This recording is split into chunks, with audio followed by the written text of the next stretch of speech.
ഇന്ന് ശനിയാഴ്ചയായിട്ട് പോലും കിടന്നുറങ്ങാതെ രാവിലെ തന്നെ പണി തുടങ്ങിയിട്ടുണ്ട്. ഇന്ന് DYFIക്കാർക്ക് വേണ്ടിയിട്ട് 2 പൊതിച്ചോറ് ഹോസ്പിറ്റലിൽ കൊടുക്കാൻ വേണ്ടിയിട്ട് കൊടുക്കണം കേട്ടോ. എല്ലാ തവണയും കൊടുക്കാറുണ്ട്, ഒരു മടിയും കൂടാതെ ഞാൻ എപ്പോഴും ഉണ്ടാക്കി കൊടുക്കണ ഒരു ഇതാണ് കേട്ടോ പൊതിച്ചോറ്. നമുക്കറിയാം ഒരു ചോറ് മേടിക്കണതിൻ്റെ വിലയും കാര്യങ്ങളൊക്കെ, അപ്പോൾ അതുകൊണ്ടിട്ട് ഒരു മടിയില്ലാണ്ട് ഞാൻ ഉണ്ടാക്കി കൊടുക്കാറുണ്ട് കേട്ടോ. അപ്പോൾ രാവിലെ തന്നെ ചോറിനുള്ള വെള്ളം വെച്ച് അരിയും ഇട്ട് തിളപ്പിച്ച് അത് റൈസ് കുക്കറിലേക്ക് ഇറക്കി വെച്ചു കേട്ടോ. പിന്നെ മോര് കറിക്ക് വേണ്ടിയിട്ട് കുമ്പളങ്ങ വേവിച്ചു. തോരനായിട്ട് ബീട്രൂട്ടായിട്ട് എടുക്കുന്നത്.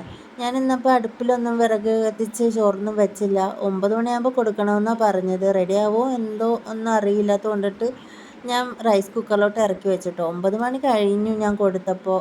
9:45 ആയിട്ടോ പൊതിഞ്ഞൊക്കെ വന്നപ്പോഴത്തേക്കും. കുഴപ്പമില്ലായിരുന്നു. അവർ 10:30 കഴിഞ്ഞ ശേഷമാണ് പോയത്. അപ്പോൾ ലാസ്റ്റാണ് ഇവിടെ വന്നത് കേട്ടോ. ഒരു തവണ വന്നിട്ട് റിട്ടേൺ പോയിട്ട് പിന്നെയും വന്നു. അപ്പം ഞാൻ ഇന്ന് ഉണ്ടാക്കി വെച്ചത് മോരുകറി, ബീട്രൂട്ട് തോരൻ, ചെമ്മീൻ റോസ്റ്റ്, അച്ചാർ, മുട്ട വറുത്തത്, ചോറ്. എന്നെക്കൊണ്ടാവുന്നത് പോലെ ഞാൻ ഉണ്ടാക്കിയിട്ടുണ്ട്.